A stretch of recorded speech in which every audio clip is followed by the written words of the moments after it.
Thank you very much for the introduction. Today we will be talking about how storytelling can help women worldwide feel understood and supported, and how we can use storytelling as a tool to eradicate gender-based violence worldwide. My name is Rebecca, and I am 16 years old and I live in Mexico City. I am currently a high school student at Tecnológico de Monterrey, and I am 1 year away from graduating. I started getting involved in activism related to gender-based violence when I first had a conversation with a teacher and discussed the underrepresentation of women's accomplishments. Following this conversation, I found Girl Up and continued my passion for gender equality and advocacy on gender-based violence. I'm really glad to be here today, and today we have two really special speakers, Best and Lina. Best, would you like to introduce yourself? Hi, my name is Best. I'm from Thailand. I'm a human rights lawyer, gender migration consultant, and a founder of the organization called Shiro.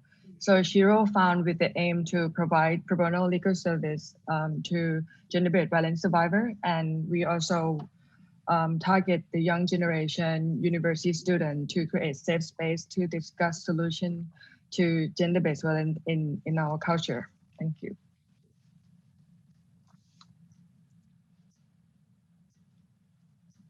Lina, would you like to introduce yourself? Absolutely, thank you. So my name is Lina. I'm the executive director of the Arab Institute for Women that is based in Beirut and covers the 22 Arab states.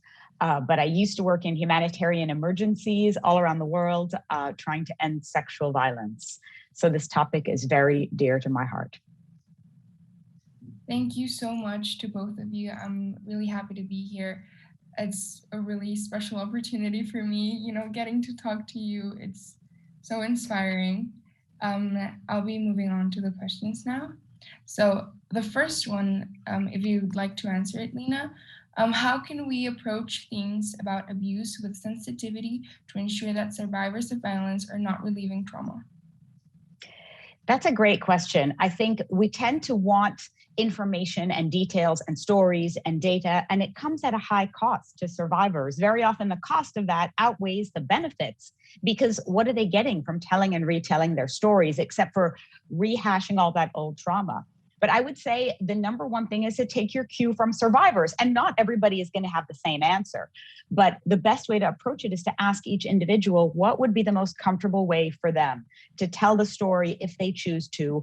How would they like to be identified? And also, what will they get out of it? What services and support and satisfaction, solidarity, whatever it is, they need to have a benefit that is greater than our own as the audience, as the interested people. The reality is that we know this is happening all over the world at a massive scale. So I sometimes ask myself, how many more stories do we need? How many more numbers do we need? How many more reports do we need? We should dedicate that time to action instead. I think we've done enough talking. I found what you're saying really interesting. I think storytelling can be a great tool when used correctly and always in the sake of the victim's piece. Survivor's piece, I don't really love saying victim in that case, survivor's piece. So I found what you're saying really interesting and, just right on the nail.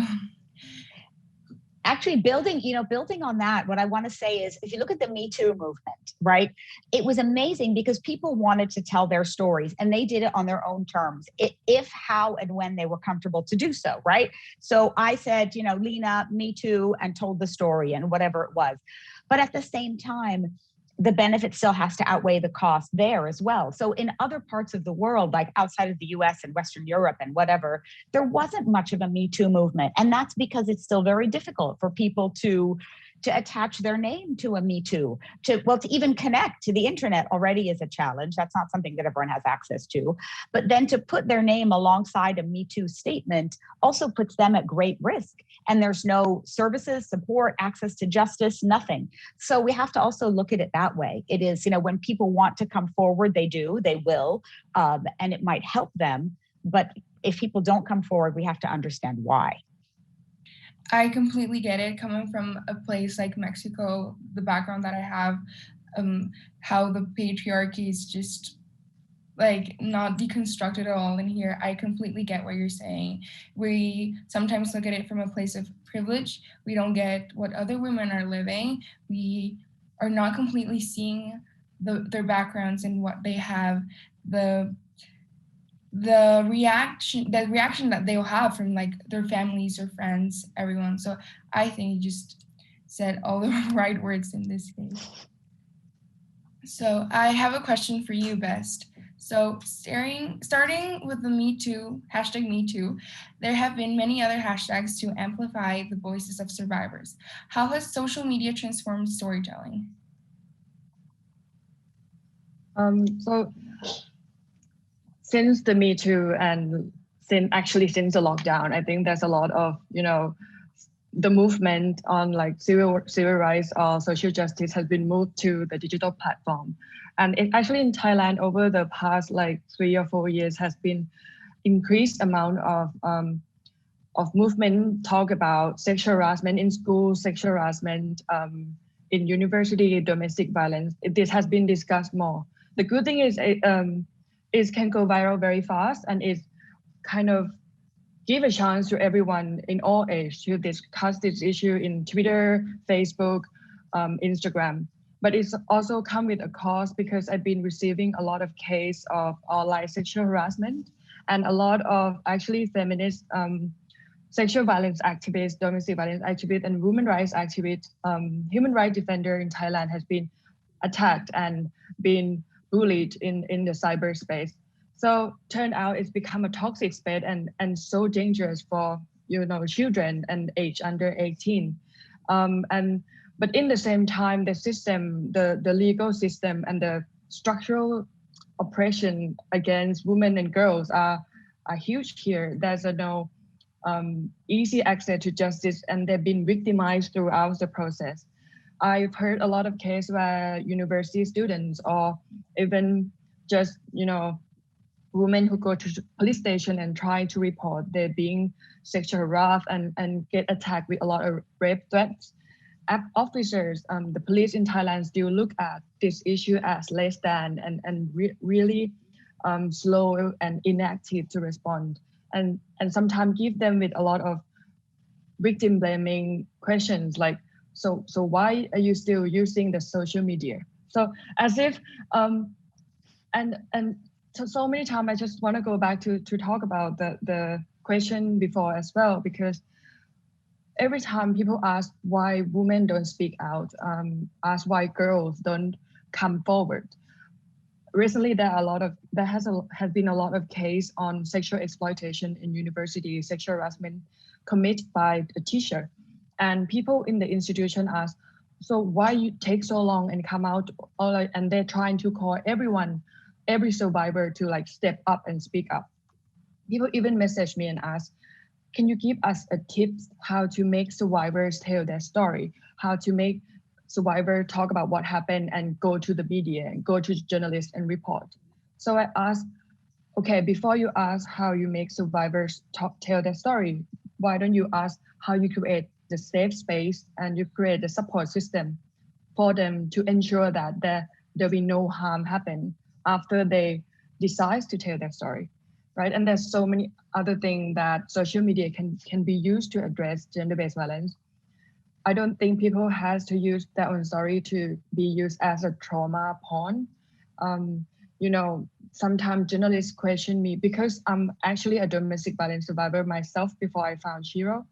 And every time people interview me and trying to ask, can you tell us a bit like what happened? They want the drama and turned out my story become emotional porn, not for the change. So I think we can discuss what are the challenges faced by women and girls? What are the challenges faced? Why is make them so difficult to talk about it? What are the lack of family, community support system? What are the lack of access to justice? We can discuss even the existing victim blaming culture that's going on. We can discuss the patriarchal culture that silence women, and that the more that can be discussed and challenged, I think the more it's easier for people to come out and use the social media as a movement, and maybe it's one day, hopefully it'll be safer for everyone. I think what you're saying is so important. The fact that when someone goes to the police and they ask questions like, why are you still using social media? But like, why were you friends with him? Why did you keep in contact with this person?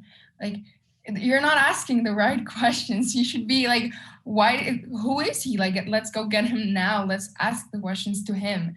So I think what you're saying is really important.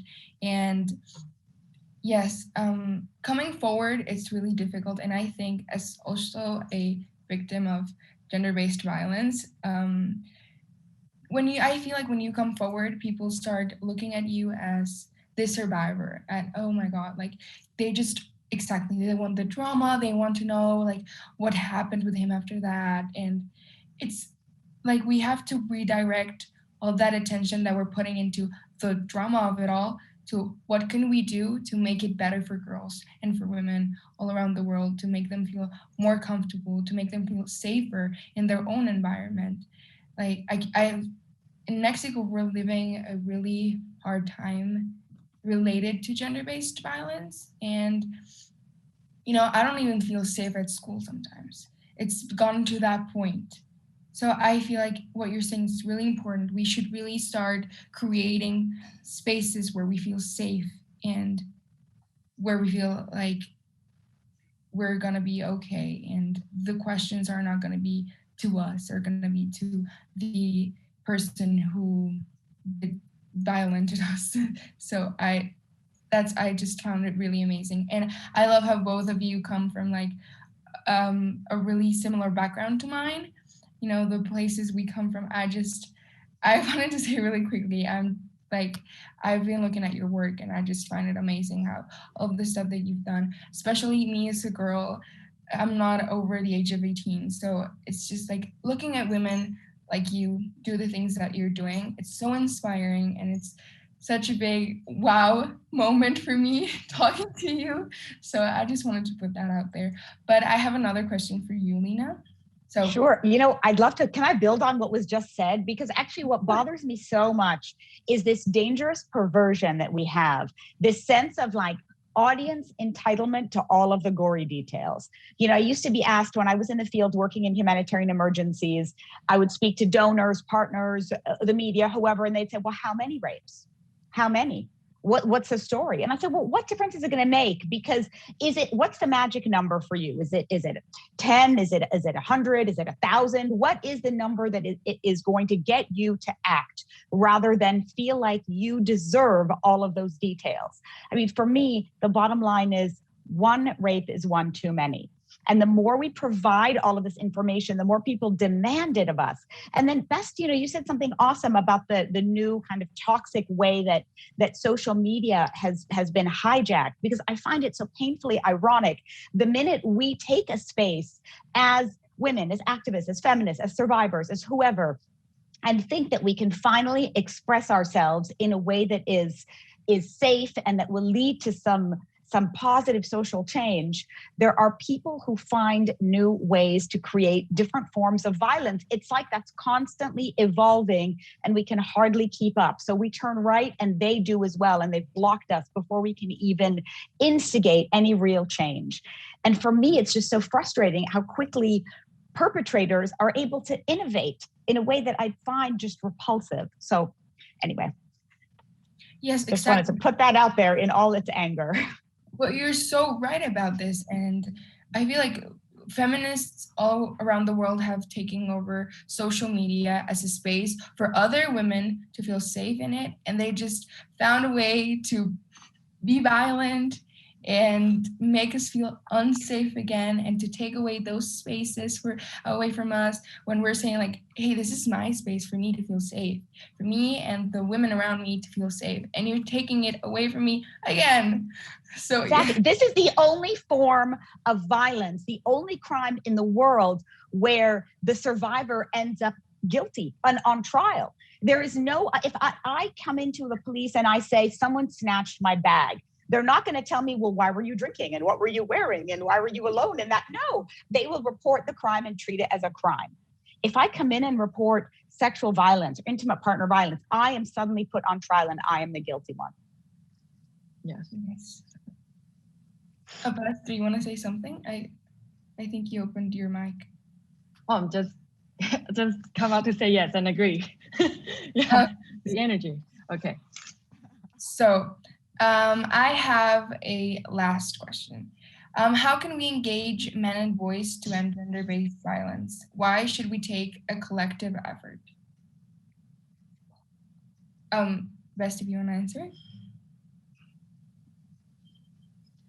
I don't know. That's, I mean, as in a different community, that's a different answer to it. I used to work with the certain religious community and trying to kind of slowly engage the, how to say, influence the idea of how important domestic violence, and that I have to go through the religious leader, I can't be the person who told them what to do. I have to ask another man to be the one to say that, you know, it kind of, I have to adapt through the culture. But I think in general, so that what I've been trying to do as well, to engage, how to say, men and boy that is not, I don't know how to find the right way that's not so offensive, but because I kind of challenge them, I'm not sure how much I engage them, but I work with the, how to say, university and open space to do a workshop on gender-based violence and justice, and trying to create the workshop to them to understand the whole structural violence, and use the activity to unpack a lot of, how to say, belief that internalize, you know, the men and women, the, you know, the power dynamic that is different. Because in Thailand, people just don't really question the culture, the religious, the institution that is so male centric. And we actually been ruled by the army government for so many years, you know. So, and in our education, we don't talk about human rights, we don't talk about gender equality that much. So to engage men and boy in my part, I had to do a lot of work to unpack and, you know, and question what they internalize and socialize that create the gender inequality, and kind of make them realize some kind of gender norms that they believe. And so until they can see that, so until they can agree that men and boys men have a certain privilege in the society and still being supported by the, you know, culture, education, media, law, right? And on the other hand, women and LGBT community are being oppressed. So until they agree that there's some kind of, you know, different in the power, then we can start working with them. Otherwise, everything that I say is gonna be challenged, and I had to just challenge them back until they really understand. And that's my question, but I'm not sure if it's productive. Yeah. No, what I'd love to. Oh, I'd like to say, you know, men and boys, where are you? Step up. I actually want to give them the benefit of the doubt, right? Not all men and boys are perpetrators, certainly not. But there are a lot that are too quiet. I want to hear your voices. This isn't a problem that just happens to me alone in a vacuum. You all are, by and large, the majority of the perpetrators, but not all of you are perpetrators. So stop being so silent. Create space. Stop things before they start. Take some action. Stand up. I mean, I feel like they are very passive. They are not taking ownership and accountability in the way that I would like to see. And I fundamentally believe that it's possible. I mean, men who said, again, after Me Too, well, I'm afraid to be alone in an elevator with you. Oh, for God's sake. I mean, that the point is, be a decent human, because you know very well what that means. Do you want your butt pinched in an elevator? No, you don't. So you don't do the same to anybody else, whether male or female or whatever they look like. It absolutely doesn't matter. I think that people know when they are crossing a boundary. We're not idiots, you know, and men and boys, certainly. I mean, don't dumb it down. I'm going to give you more credit than you're giving yourselves. Do something, say something, change something, because it's your turn now. And I'd like to hear your voices. I think what you're saying is really important. And I think the first step to deconstructing, it's accepting your privilege. And I feel like what you're saying, both of you, is so important when you start like accepting the privilege that you have as a man and start using it to help other women raise their voices. Well, I would just like to thank all of you for coming. I'm really happy we had this conversation. As I said before, it's so inspiring seeing women like you do all the stuff that you're doing, come from the background that you have. It's just a wow moment for me. I don't think I'll get over it. It's really amazing. Thank you from the bottom of my heart. Thank you for doing all the stuff that you're doing, because you're making. You're pretty wow yourself. I mean, seriously, look at what you're doing. Yeah. Oh, but you just make girls like me want to raise our voices and want to keep learning and aspire to bigger things. And I'm just really thankful for that.